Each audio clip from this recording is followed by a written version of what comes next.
on a eu le droit à un choc au sommet entre deux outsiders de la conférence Ouest. Il y avait beaucoup de stars sur le terrain et en dehors, et pour cause. Cette affiche en question, c'est celle entre les Lakers et les Warriors. C'était le match de la nuit. Ça s'est soldé par une victoire de Golden State 123-116 sur le parquet du coup de Los Angeles.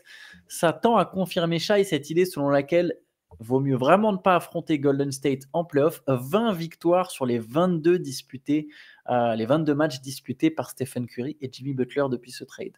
Ouais, les Warriors ont encore montré qu'ils étaient sous leur nouvelle version très très dangereux. Ils ont globalement maîtrisé le match. Les Lakers ont fait un beau comeback sur la fin. C'était une fin de match assez divertissante. Les tirs se sont enchaînés, les tirs lointains notamment. On a vu Curry, on a vu LeBron, on a vu Podziemski, Austin Reeves qui se sont répondus. C'était une fin de match bien cool. Petite déception sur Luka Doncic qui est un petit peu dans un creux, je trouve, là depuis quelques matchs.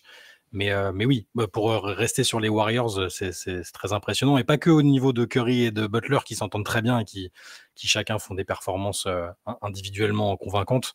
Autour, notamment la Podziemski qui depuis le trade aussi, je trouve qu'on le voit beaucoup plus. Et on revoit un peu le joueur qu'on avait entrevu la saison dernière. On revoit un Draymond Green, très bon défenseur.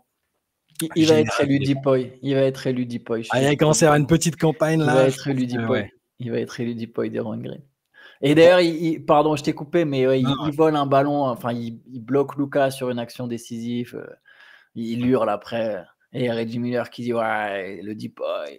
Mais il y a tout le monde, c'est ça, il y a une campagne même parfois involontaire parce que on a fait une news hier sur je sais pas si tu avais vu sur la comparaison que fait Thomas Cicalo entre Draymond Green et Paolo Maldini. Alors il disait en gros je parle à des gens qui vont peut-être pas comprendre ce que je vais dire, mais il a comparé l'intelligence défensive de Green au basket avec celle de Maldini qui, pour les fans de foot, est la référence chez les défenseurs élégants, qui avait jamais besoin de tacler, qui arrivait à résoudre les problèmes avant qu'ils se développent sur le terrain. Et c'est comme ça que Cicalo les comparait tous les deux. Donc oui, il y a une campagne qui est pas illogique parce que la course était ouverte après le forfait jusqu'à la fin de la saison de Victor. Dans l'absolu, c'est un des meilleurs défenseurs. De toute façon, il y a rien à dire. Juste, est-ce que sur une demi-saison collectivement aboutie, est-ce que tu peux donner Oui, mais c'est pas une demi-saison en fait. Non, C'est oui. ça qui est injuste, c'est qu'en réalité, Draymond Green, il est excellent depuis le début de la saison. Par contre, c'est depuis que son équipe gagne qu'on se met à parler de lui pour un trophée. Mais en vrai, il est peut-être même le meilleur défenseur de la ligue, ou avec Lou Dort a aussi, je pense, beaucoup de mérite, mais à l'heure actuelle, je voterai Lou Dort. Je te le dis parce que c'est un sujet annexe. On en reparlera des trophées, mais quand tous les soirs, tu as les mecs qui sont dégoûtés quand le type il va défendre sur eux, tous les meilleurs joueurs disent non, mais c'est une plaie, c'est un enfer. Au même titre que Jrue Holiday. Je voudrais pas que ce mec-là, comme Jrue Holiday, il finisse sa carrière sans avoir une fois vraiment les mérites, ce qu'il mérite de ce point de vue-là. La seule différence entre Green et Dort, c'est que la défense globale du Thunder est excellente en fait. Elle repose pas que sur Dort, ça c'est juste. Exactement, mais tu as raison, hein. Lou Dort, je pense, a effectivement beaucoup de mérite aussi, et comme toi, s'il est Depoy, je serais content aussi. J'ai l'impression que ça sera Green. J'ai pas dit que je voulais que ce soit Green, mais j'ai l'impression que Draymond Green a, comme tu l'as dit, l'espèce de dynamique sur les Warriors. Ce 5 majeur des Warriors n'a toujours pas perdu un match. 13 matchs, 13 victoires. 13 matchs, 13 victoires. Le 5 en question, c'est Curry, Moody, Podziemski, Butler, Green. Un 5 de petite taille, moi j'aime beaucoup. Moi j'aime bien quand ça revient sur ça au final.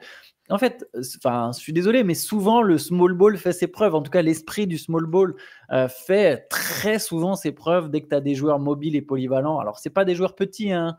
Podziemski, il est grand, Moody, il est grand. C'est juste que c'est du faux small ball. Enfin, il n'y a pas de vrai pivot, mais par contre, tu as des joueurs de grande taille qui prennent de la place, qui ont de l'envergure. Et c'est un 5 que je trouve très complémentaire. Jimmy Butler, il met 11 points, mais au final, dans le 4e quart-temps, quand il y a besoin d'agresser les défenses, il est là. Podziemski, il est à droite. Moody fait son taf. Draymond Green, il a été excellent. Et du côté des Lakers, tu l'as dit, Luka Doncic, moi, je ne l'ai pas trouvé bon. En fait, ça fait seulement 2 mois, et ça y est, il n'y a plus aucune coupe, plus aucun mouvement sans le ballon. Il n'y a plus rien de tout ça. S'il a la balle, il fait ce qu'il faut. S'il n'a pas la balle, il trottine, il marche. qu'est-ce que je raconte, il trottine. Il marche vraiment.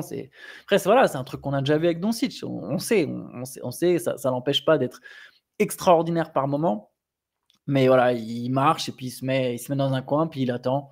Ça, c'est juste un peu dommage. Et pour le coup, dans le quatrième quart-temps, vu que c'est Reeves qui est chaud bouillant et LeBron James qui est chaud patate, Luka, il fait quasiment rien. Et sur les 2 actions où il essaye, il tombe sur un très bon Draymond Green. Et il met un panier quand même, je crois, à un moment dans le mais il perd 2 ballons à la fin. Ouais, alors, après, le deuxième ballon, bon, il y a un tir de Finney-Smith rate à 3 points qui aurait pu ramener les Lakers à 2 longueurs, pardon, Ouais. à 2 longueurs et éventuellement encore un moyen de comeback. Ils prennent un rebond offensif, mais sur le rebond offensif, ils se comprennent pas bien, dont Finney-Smith. En tout cas, je me souviens même plus de l'action complète, mais il y a Jimmy Butler leur vole la balle, quoi. Grosso modo, ça la conclusion, c'est qu'il vole le ballon qui est à la fois à Doncic et Finney-Smith. Il y a comme, enfin, il me donne une impression de subir comme un contre-coup physique, Luka, tu sais. Comme les mecs qui sortent, parce que je veux pas, c'est pas pour le défendre à tout prix, hein, je continuerai de défendre le trade, il n'y a aucun souci. C'est juste que souvent ça fait ça avec des joueurs qui ont manqué une grosse période. Il a quand même manqué pas mal de matchs avec Dallas avant de revenir avec les Lakers. Je sais pas ce qu'il a fait physiquement pour revenir à ce moment-là en forme et tout, et il a plutôt quand même bien commencé, ne serait-ce que statistiquement. Et il me donne l'impression d'avoir du mal à se refaire un peu violence. Et alors j'espère pour lui et pour les Lakers que ça reviendra à temps parce que les playoffs arrivent à grands pas. Mais ouais, c'est plus cette impression-là. Et il y a peut-être aussi le tempérament qui reprend le dessus, avec parfois de la tendance à ne pas faire toujours tous les efforts qu'il faut. Mais c'est indéniable, il n'est pas très bien en ce moment. En fait, peut-être limite, le premier point qui serait à régler, ce serait son adresse à 3 points. C'est comme Jokic l'an dernier. Jokic l'an dernier, il y a eu un énorme creux à 3 points et ça a fini par poser problème, entre guillemets, même si évidemment il y avait. On va pas dire que Jokic est le problème des Nuggets, mais tu vois, il y a eu une baisse d'adresse à 3 points. Elle est encore plus importante pour Luka Doncic parce que de toute façon, Jokic, il met le gros de ses points à l'intérieur. Mais Luka Doncic, il y a beaucoup de maladresse à 3 points. Même si je regarde les derniers matchs, là, il fait 0 sur 6. Match d'avant 14%, celui d'avant 22%, 33% à 3 points. Tu vois, ça c'est ses perfs sur les derniers matchs à 3 points. Il y a un manque d'adresse extérieure qui pose problème. S'il remet ses 3 points, enfin, je veux dire, ça reste un. Tu sais, il a quand même tu vois, tu parlais de ses stats, il y a quand même une production chiffrée qui est quand même importante. Même là, au final, il fait 18 points, 8 rebonds, 7 passes, tu vois. Il perd qu'un ballon, il est pas. Donc au final, ils lui ont compté qu'un turnover. Ouais, c'est plus. On a la réponse. Mais ouais, s'il remettait des 3 points, je pense que ça changerait déjà pas mal de trucs. Bon, après, les Lakers sont quand même sur une dynamique plus que correcte, hein, mais voilà, on voit qu'il y a une équipe qui tourne très fort, c'est Golden State. D'ailleurs, je voulais souligner aussi les 18 points, 9 rebonds de Jonathan Kuminga. Les Warriors ont été très intelligents en fin de match. Justement, Kuminga était sur le terrain. Et il y a eu ce truc de voir qui défend sur lui. Ok, c'est Austin Reeves. Tiens, on va lui donner des paniers en dessous où il n'a pas à créer son tir. En fait. Parce que Kuminga, pour moi, c'est pas une star dans le sens où il ne sait pas créer son tir. Mais si tu lui donnes un post-up où il a juste à finir rapidement son action, ça il fait à merveille. Ouais, athlétiquement, il peut faire trop de différence, c'est pour ça. Mais voilà. Oui, c'est peut-être faut régler le curseur sur l'importance dans la hiérarchie d'un Kuminga. Mais là, actuellement, dans une équipe où il y a Curry, Butler et d'autres joueurs autour qui sont capables de produire, si tu as un Kuminga qui rentre dans l'équation, c'est hyper dangereux. Hein. C'est un peu le pendant de Rui Hachimura du côté des Lakers. En fait. Il y a un peu, c'est un peu le même style, alors pas forcément dans la même taille, même profil, etc. Mais dans le rôle, je trouve, ça peut être parfait. On peut enchaîner avec la perf historique. J'aimerais parler d'abord de Giannis Antetokounmpo avant qu'on se penche sur le cas de Ja Morant. Perf historique de Giannis qui a quand même fait un match. Alors moi, j'aime pas du tout si tu prends le nombre de rebonds, le nombre de passes, le machin. Mais c'est vrai qu'il a le premier 35-15-20 de l'histoire. C'est-à-dire que même Will Chamberlain n'a pas fait un match comme ça. 35 points, 17 rebonds, 20 passes décisives de Giannis Antetokounmpo hier. Ok, c'était contre les Sixers, mais pour le coup, les Bucks en avaient besoin parce que Philly menait en début de match. Ouais. Et victoire de Milwaukee 126-113 et du coup, match absolument historique de Giannis Antetokounmpo qui est extraordinaire encore une fois cette saison quand même. Ouais, mais c'est toujours bon. On est un peu habitué on s'habitue à ça et du coup, chaque saison presque depuis ses titres de MVP, il sort un peu de la discussion parce qu'on est habitué à ce niveau d'excellence et aussi parce que les Bucks ont mal commencé, très mal commencé la saison. Ils sont un peu en retard par rapport aux vraiment top équipes de l'Est. Mais ça reste un joueur invraisemblable. Enfin, le match qu'il fait là, lâcher 20 passes dans un match. Enfin, tu vois, quand on se rappelle de lui en début de carrière, je sais pas si tu pouvais te dire ce mec-là, il pourrait lâcher 20 passes décisives dans un match. Je repense encore à cette période où Jason Kidd l'a forcé à jouer meneur et ça lui a servi, mine de rien. Il a vraiment développé cet aspect aussi du jeu. Là, il manquait Lillard, donc il manque le meneur titulaire. Donc il a eu besoin de faire aussi de gérer ce playmaking. Même si en face, c'est que les Sixers, où d'ailleurs Gershon Yabusele est revenu, a fait un bon match, quand même, mes 22 points.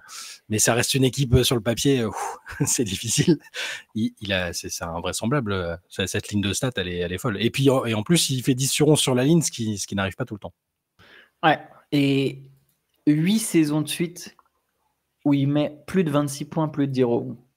Ouais, mais les lignes de stats, elles ont aucun sens. C'est 8 moyen. saisons de suite de Giannis à plus de 26 et 10. Quand même. C'est un sacré prime, là, quand même, mine de rien. Sachant qu'il vient à peine d'avoir 30 ans. Ah, c'est ça. Et physiquement, on voit qu'il est encore vachement dominant. Et il porte son équipe. Il y a pas mal de nouvelles sur Damian Lillard, encore des nouvelles positives, optimistes sur le fait qu'il ne devrait pas tarder à revenir. 15 jours, apparemment. Ouais. Donc, les playoffs, quoi. Ouais, les playoffs. Et d'ailleurs, en parlant de playoffs, Milwaukee est repassé 5e. Milwaukee a repris la 5e place à Détroit. Les deux équipes ont le même bilan, donc ça va être chaud jusqu'au bout. Mais les 2 défaites de suite des Pistons avec les 2 victoires de suite des Bucks font que les Bucks sont repassés 5e et avec un très très très grand Giannis. Ouais, Memphis. Ça fait que virtuellement, donc, ils joueraient les Pacers, donc c'est ça. Virtuellement, ils joueraient les Pacers. Revanche du premier tour de l'an dernier. Sympathique. Ils s'aiment pas trop, ces deux-là. Yes. Et je vois pas du tout qui aux Pacers est capable de stopper Giannis. Alors ça veut pas forcément dire que Milwaukee gagnerait la série, mais enfin de toute façon qui en NBA, c'est ça le truc, c'est ça qui est fou en fait avec Milwaukee, c'est comment tu n'es pas dans une meilleure position aujourd'hui avec un joueur aussi fort, quoi. C'est qui en plus rend les autres meilleurs, parce que tu vois, il y a des mecs qui font des stats, qui subliment pas forcément les autres. Il rend les autres meilleurs, et ce match, c'en est le meilleur exemple. Pas juste parce qu'il fait 20 passes, mais tu vois, les Bucks, là, ils ont une adresse spectaculaire sur 2 matchs de suite, là. Ils ont fait 69% dans le match d'avant, là, ils font 56% à 3 points, je crois, ou 5, je sais plus. En tout cas, ils ont mis beaucoup de 3 points. À un moment, il y a beaucoup, ça vient d'Giannis, il crée du jeu. C'est fou que cette équipe soit pas mieux placée, franchement. Memphis a mis fin à la série de Miami. 6 victoires de suite du Heat, battu par les Grizzlies 110-108. Un match avec un panier au buzzer de Ja Morant. Il a mis le game winner au buzzer. Ouais. Ja Morant, dont on va beaucoup parler, mais bon, on peut commencer peut-être déjà par le match.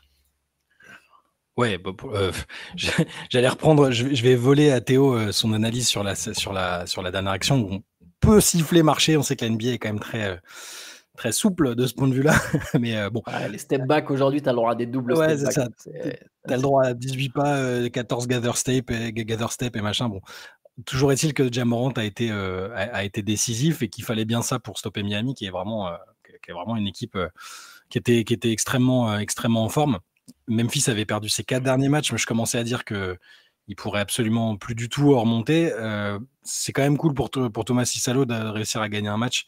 Et en plus, dans ces conditions, alors que ça a été très difficile. Mais bon, là, le problème, c'est que derrière, on ne reparle que de la célébration dans la foulée de Ja Morant. Je suis fatigué par Ja Morant, que j'ai beaucoup défendu, mais... Pour mettre dans le contexte, donc Ja Morant, dans le match contre les Warriors, le match précédent, à la fin du match, signe de gun en direction des Warriors, des joueurs des Warriors. D'après ce qui se dit, Buddy Hield devrait commencer. Voilà. Buddy Hield devrait faire un premier signe de gun. Lui, il renvoie un signe de gun. Ok. La NBA mène son enquête. Pas de sanction. Juste avant le match contre Miami, mais un avertissement. On un avertissement en mode attention, on fait pas ça. Aux deux d'ailleurs, pas que à Ja Morant. Oui. D'ailleurs, sur la vidéo, on voit d'abord Morant faire le signe de gun. Mais apparemment, l'enquête aurait montré que c'est Buddy Hield qui aurait commencé. Bref. En tout cas, c'était la défense des Grizzlies. Peu importe, la NBA décide de ne pas sanctionner, mais fait passer le message, pas de signe de gun. D'ailleurs, on parlait, tu sais, dans le CQFR d'hier, on mettait en avant cette histoire comme quoi il n'y a pas que Ja qui a fait cette célébration. peut-être que la NBA a aussi averti tous ces autres gars, les Dyson Daniels, les Scottie Barnes. Je ne sais pas si on les a revus faire une célébration de gun. Mais bref, donc ça tombe quand même quelques heures avant le match contre Miami. Et là, premier quart-temps, Ja Morant il met un panier, célébration avec des guns. C'est peut-être une pathologie, peut-être il contrôle pas ses mouvements et ça. J'ai l'impression que c'est ultra instinctif quand il le fait. D'ailleurs, c'est assez bref, il le fait brièvement parce que j'ai l'impression que c'est instinctif, tu vois, c'est genre il est pris dans le mouvement et moi en soi, bon, je trouve qu'on en fait un peu des caisses avec cette histoire de célébration, tu vois, que ce soit les big balls, que ce soit des guns. Ouais, mais tu vois, c'est pas bon, c'est pas la mort. Surtout que là, j'ai pas l'impression qu'il le pointe envers quelqu'un, quoi. C'est pour ça que je dis que c'est vraiment, tu sais, c'est limite, il a le réflexe, quoi. Il prend ses bras comme les mecs qui mettent le truc des veines, comme D'Angelo Russell. C'est ouf que d'ailleurs D'Angelo Russell ait inspiré une célébration NBA et inspiré ses pairs. Mais bref, tu vois, j'ai l'impression vraiment que c'est instinctif. Et du coup, bon. Mais là, le problème, c'est gars. Tout le monde t'avertit constamment, à un moment, fais quelque chose, grandis, tu vois. C'est vraiment, le truc est tombé quelques heures avant. Tu sais, on serait 4 mois plus tard, t'as oublié, quelques heures avant. Mais il y a le problème, c'est pour ça, moi aussi, en soi, à la base, j'ai jamais été choqué par les célébrations. T'as des mecs, même dans certains sports, foot ou autres, qui ils font des signes où ils tranchent la gorge et machin. Enfin, tu peux tout. Mais le problème, c'est que là, Ja Morant, il évolue dans une ligue où on lui dit, t'es un rôle modèle, tu peux pas t'afficher avec des vrais guns dans des vidéos. Les gamins, ils ont envie de faire comme toi, en fait. Donc, si toi, t'as ça, si en plus tu fais des gestes à côté qui sous-entendent que t'aimes bien quand même cette culture de l'arme à feu et tout, c'est un problème. Donc, que lui, il l'accepte ou pas, il a le droit dans sa vie perso je sais pas, d'aller au stand de tir, de shooter, d'avoir une arme chez lui pour se défendre. Il est aux États-Unis, bon, bah, c'est comme ça. Mais des trucs aussi. Enfin, c'est presque évident, en fait. Après, il pourrait donner une interview et dire. Non, et défendre sa position, dire je célèbre ça, mais c'est pas du tout une célébration des armes à feu, j'en sais rien. Mais là, faut jouer avec les règles. Les règles, c'est que t'as pas le droit de faire quoi que ce soit qui promeut l'usage d'armes à feu quand tu as déjà un passif avec ça, tu vois. Et c'est pour ça que je trouve que c'est fatigant là. Il revient, il pourrait mettre ça de côté et au final, on reparle que de ça alors qu'il vient de mettre un game winner, quoi. Enfin bon. Ouais. Ja Morant, moi, ça fait très longtemps que j'ai fait un trait dessus sur les capacités du gars à aller plus haut. Là, je suis les Grizzlies, je vois ça, tu vois, je me dis, soupir, quoi. Comme tu as dit, ils nous donnent la gagne, mais bon, après, encore une fois, moi j'insiste, les célébrations,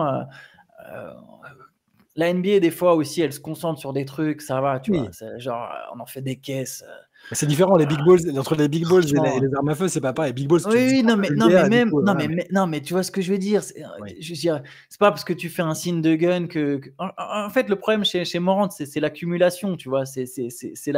Encore une fois, quand Scottie Barnes il le fait, ça provoque rien, tu vois. Ça provoque rien parce qu'on se dit pas que Scottie Barnes il va prendre un gun et faire le con sur une vidéo, tu vois, ou ramener son gun dans un strip club. Donc ça touche personne, tu vois. Et là, d'un coup, après, il a peut-être été averti par la ligue, mais tu vois, on se pose pas la question de est-ce que Scottie Barnes rôle modèle, est-ce que les gamins vont prendre exemple. Alors qu'il a peut-être toujours. Alors qu'il le fait peut-être, c'est ça le plus fou. Peut-être qu'il a pas filmé par ses, il se fait juste pas filmé par. Exactement. Le problème, c'est que tu as été averti tellement de fois que toi, t'as pas le droit en fait. Que les autres aient un peu plus de laxisme, bah ouais, c'est comme ça, mais ils ont plus de laxisme parce qu'ils n'ont pas déconné 3 fois, mec. Tu vois, toi, à un moment, t'as pas le droit, oui, parce que tu es déjà allé trop loin. Et le problème chez Ja Morant, ce qui me gêne le plus, et c'est un reflet de notre société actuelle, c'est que le gars est persuadé d'être persécuté. Genre, ah non, mais c'est pas, genre, je suis pas en tort, c'est pas moi la cause du problème, c'est juste que je suis persécuté. Et on voit ça. On est dans la très bonne actualité pour voir ça dans le domaine politique. Tu vois, les gens sont persuadés d'être persécutés. Parce qu'autour de lui, t'es pas persécuté, t'as juste fait le con, gars. Ouais. Autour de lui, il doit être. Enfin, on peut supposer. On voit avec son père, il est très proche de son père et machin. On peut imaginer qu'autour, les gens lui disent bah ouais, t'es persécuté, regarde, ils sont encore méchants avec toi. C'est comme ça qu'on imagine que ça se passe. Mais moi en plus, je l'ai défendu tellement de fois et le joueur, j'aime bien le joueur. J'ai écrit un article sur lui dans le MOOC, donc je l'aime bien. J'ai creusé un peu sa vie. Je trouve c'est un joueur incroyable. Juste des petits détails comme ça. Au bout d'un moment, tu vois. Et il y a aussi un truc qui est du coup pas du tout à son crédit, c'est que il y a une première fois où il s'était fait attraper, ils lui ont dit c'est chaud quand même, on te voit dans une vidéo avec un gun, c'est dangereux, machin. Et il avait fait une interview un peu vérité où il avait dit j'ai tout compris, vous inquiétez pas, je m'occupe de ça. Et en fait, c'était du foutage de gueule parce que 15 jours après, ou je sais plus combien de temps après, c'était la même chose. Donc, il avait un peu fait évacuer le truc, tu vois. Donc, bon, je sais pas ce que la Ligue va faire à ce sujet. Est-ce qu'ils vont le suspendre un match ou deux pour l'exemple avant la fin de la saison? Est-ce qu'ils vont juste lui mettre une amende? J'en sais rien. Et est-ce que ça doit faire réfléchir Memphis sur le rôle qu'il doit avoir au sein de la franchise?